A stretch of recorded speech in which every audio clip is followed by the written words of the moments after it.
All right, I'm here with Markus Lloyd of Woodcreek Church. He is their Director of External Focus there. That's correct. Markus has got a few questions for you. Sure. Coming out of City Convene this morning. Okay. Number one, how do you feel like this morning's meeting has impacted you and what you're already doing? Well, I think it's always good to be able to come to places like this where you find a lot of like-minded people. I think sometimes when you're out in the work, you think it feels very lonely at times because you think, am I the only one thinking about this? And so to be able to come to these type of meetings and not only see other church members like myself or other pastors like myself, but to see other business leaders, city leaders involved, you recognize that there's this momentum behind it. And it gives you a bit more wind beneath your wings, if you will, as you head out into doing the work that you do. Gotcha.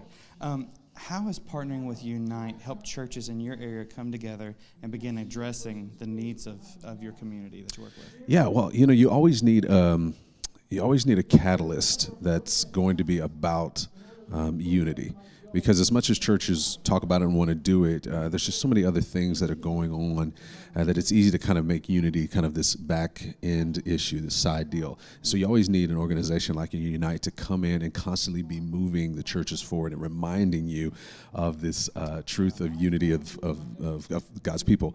And so I think it's very helpful because churches are doing the same thing. And I think when you can get together and have these meetings where you convene and you collaborate and you cooperate, and you see places where other churches are working in the same place that you are, you can do one of those things. You can either say, well, let me learn from you how you do this better, or how can we do this together at the same time, or how can we collaborate and go after this deal? And most people are very intelligent, right? We like efficiency.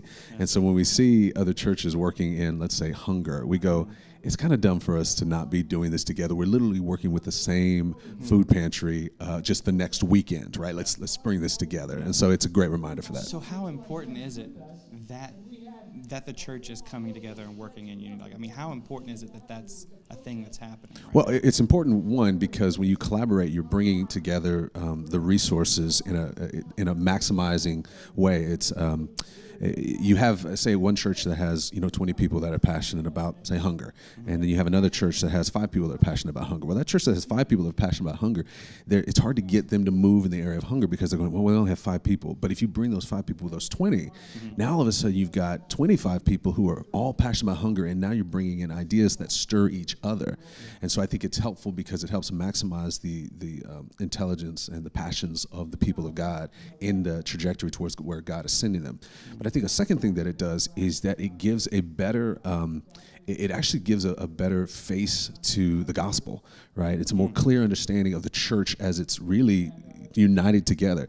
I think many times we try to kind of think about ourselves separate from each other, but we are all united whether we like it or not. You know what I mean? Like, we are one body. God does not look down and go, oh, well, your church is this. Like, he sees us as one body.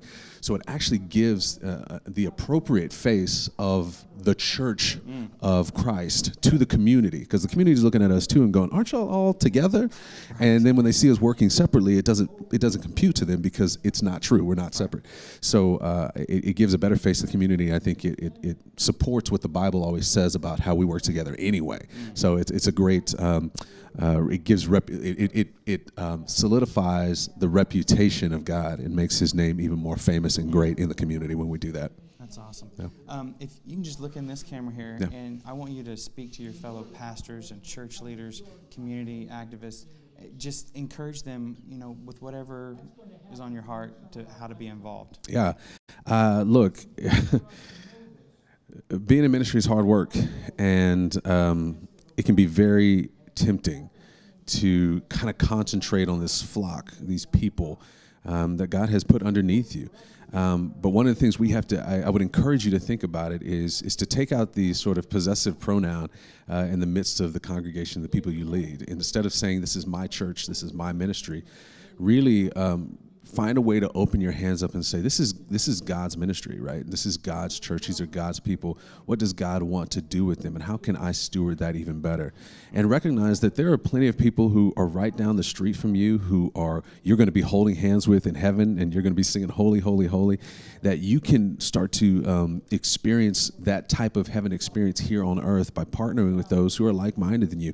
And when you do that, what feels can feel very scary actually creates a sense of peace because you find people who are like you, and you can share stories, and you can share sort of ways that you're trying to do things better, and it actually creates a better ministry experience. It reminds you, much like I said at the beginning of this interview, it reminds you that you are not alone in this mission that God has given his people to bring the gospel, to make disciples that make disciples, and to transform the cities that we are a part of. So if nothing else, be a part of it just for an ability to find some friends and some people who are in the same on the same track as you, and I think that's a beautiful thing that you don't want to miss out on.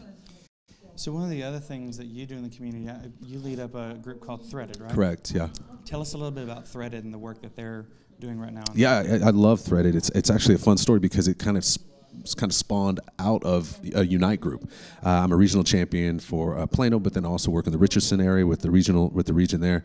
And once the catalytic events around race and police shootings and those things sort of happened, a group of pastors got together and we said we want to really be about this work of racial reconciliation in the church primarily, even if there are no catalytic events. And so several of us got together and we created an organization called Threaded, and we said even if there's no catalytic events, we're going to concentrate on this. And so the mission of our organization is to inspire relationships, reconciliation, and collaborative action among the diverse body of Christ.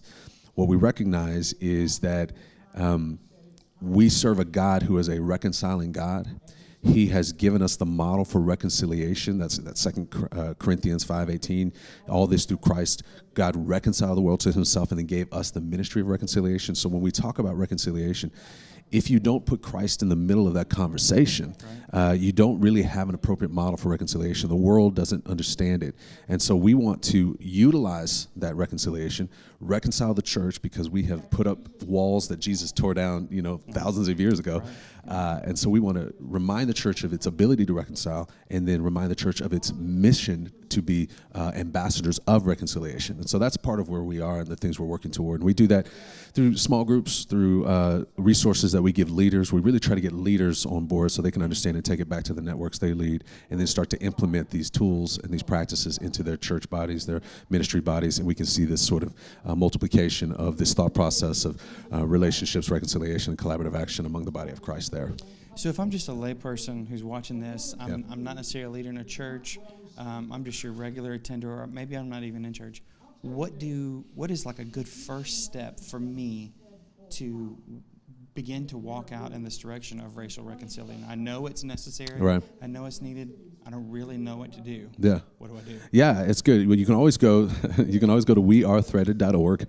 That's the website for us, and we have a resource page. And I like to tell people a couple of things. One is recognize that this conversation has been going on a long time, and so there are resources out there where people are already having this discussion and giving you at least some starter points. Because a lot of people like to go. They go, "Hey, I understand this, and I'm just going to jump in and try it." It's like there's some ways that you can do it to be helpful, and there's some ways that you can do it to bring harm. So I would go to the resource page and I would start by reading some other material that's along line of this. Another thing I would do is, we work with an organization called Be the Bridge. Be the Bridge is a great reconciliation organization. It's just started recently, but it's more of a small group kind of lay person opportunity where they have curriculum and have lay people kind of sitting together talking about this issue. And so they've got curriculum. You can download it for free. It's really easy to do. And I would start a group where you bring together some multi-ethnic friends that you have and say, hey, let's just start talking about this. But recognize that doing this conversation, the gospel has to be the center, because when you take the gospel out, you really don't have a reason to do it. So of those two things, I would start reading, researching. History is such a great tool and help when you get into this world of reconciliation. And then I would start by just reaching out to those who are close to you and saying, hey, let's have discussions about it. Let's just put it out there and see what we can create in our own relationships that we have to further this conversation and get to maybe a better understanding of each other as we seek this issue and go after this issue of racial reconciliation. Gotcha. Yeah. Markus Lloyd, everybody. Thank you so